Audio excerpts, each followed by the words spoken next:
Nah, jadi sekarang saya udah tahu nih ada beberapa investasi yang boleh, ada juga yang diharamkan. Nah, saya mau ke Ustadz Syam nih. Siap. Ustadz Afwan, mungkin ini banyak milenial yang masih bingung. Jadi mungkin Ah, boleh dibuat lebih detail lagi, spesifik lagi sebenarnya investasi apa sih yang diperbolehkan sesuai syariat Islam nih? Mohon Oh penjelasannya baik, guru, silakan. bismillahirrahmanirrahim. Tabi guru Ustadz Maulana Habib Muhammad, Masya Mas Mikdad, serta para alim ulama yang dimuliakan Allah Subhanahu Wa Taala. Bismillahirrahmanirrahim. Alhamdulillahirabbil alamin. Wassalatu wassalamu ala asyrafil anbiya'i wal mursalin. Sayyidina Muhammadin wa ala alihi wa sahbihi ajma'in. Asbahna wa asbahal mulku lillahi rabbil alamin. Subhanaka la ilma lana illa ma 'allamtana innaka antal alimul hakim. Amin amin amin ya rabbal alamin.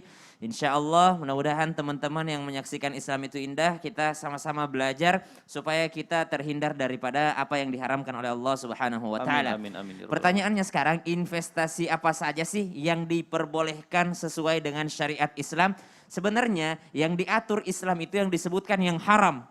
Supaya apa? Supaya yang halal banyak, gitu kan. Jadi sebenarnya yang kita mau sebutkan ini yang dilarang saja. Yang dilarang berarti selain daripada itu diperbolehkan. Nah, itu enaknya. Kan banyak juga teman-teman nih kalau kita udah jelasin nih, kita udah jelasin dilarang ini, dilarang ini, dilarang ini, dilarang ini, lalu mereka nanya lagi, kalau ini dilarang Ustaz, kalau ini dilarang enggak? Apa yang tidak kami sebutkan berarti diperbolehkan gitu. Betul, Subhanallah. Maka kalau pertanyaannya, apa saja syarat investasi itu maka bisa disebut dengan halal? Ternyata syarat yang pertama yang jelas terhindar daripada investasi pada sesuatu yang haram. Misal kita mau investasi tapi kita tahu kita investasi di perusahaan pembuat khamr. Investasi di perusahaan pembuat minuman keras, pembuat yang namanya narkoba, maka subhanallah sudah jelas haramnya. Kita investasi pada pakaian-pakaian yang membuka aurat, maka itu subhanallah jelas haramnya karena investasi pada sesuatu yang diharamkan oleh Allah Subhanahu wa taala. Itu yang pertama. Yang kedua, yang tidak diperbolehkan adalah investasi yang di dalamnya ada praktik riba. Jadi kalau ada praktik riba di dalamnya, maka kita dilarang, haram. Yang ketiga, investasi pada sesuatu yang jahalah. Yang jahalah itu kita nggak ada ilmunya di situ. Nggak biasa main cryptocurrency misalnya. Nggak tahu misalnya main saham digital atau bitcoin misalnya. Tapi ikut-ikutan tanpa tahu ilmunya. Tidak tahu sesuatu di dalamnya. Maka mungkin halal bagi orang lain, haram bagimu. Kenapa? Karena engkau tidak ada ilmunya di dalamnya. Ketidaktahuan di dalamnya. Kemudian yang terbebas daripada gharar. Gharar, penipuan.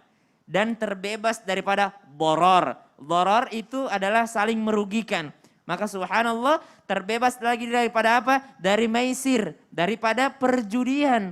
Kenapa misalnya ada yang menggolongkan, mungkin dari tadi bertanya, terus haram apa halal nih? Kok beda pendapat? Memang perbedaan pendapat ulama. Kenapa?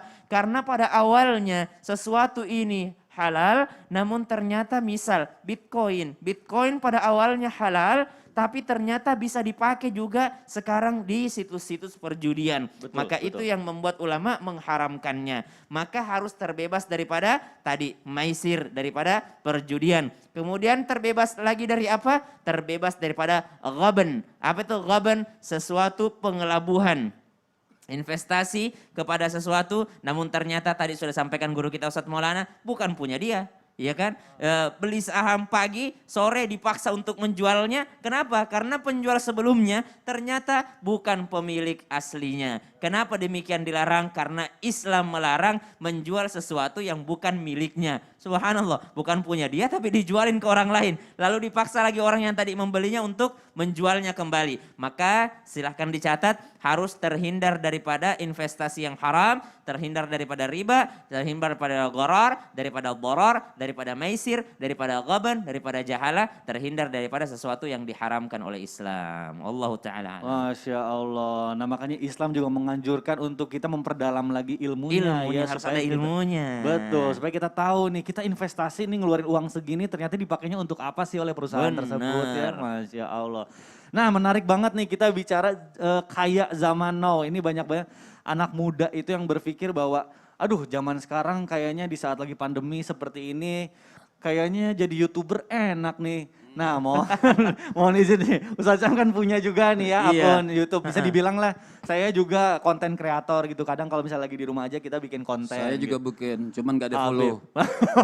Habib juga ada, Ustadz Maulana juga Ustadz Maulana ada. Nah makanya ini penting nih sebenarnya nih ya. menurut Islam apakah boleh kita itu menggunakan uang hasil YouTube katakanlah dari AdSense atau iklan nih Ustadz Syah? Mohon penjelasannya gimana? Saya juga punya YouTube channel. Kita sama-sama bermain di YouTube channel gitu Betul. misalnya. Nggak usah disebut ya, Maulana Channel gitu. Itu disebut juga Ustadz. UMC. Gimana nih jadi Maulana boleh Channel. nggak nih Ustadz Syam nih? Gimana ya, pengen bilang enggak boleh, kita juga punya. Nah, Pengen gitu, bilang Pak. boleh, mungkin ada sesuatu yang diharamkan, nanti aja deh setelah yang satu ini aja lah. Setelah itu, aduh bikin penasaran aja. Ya udah jamaah tetap di Islam itu indah. Jamaah oh jamaah. Alhamdulillah.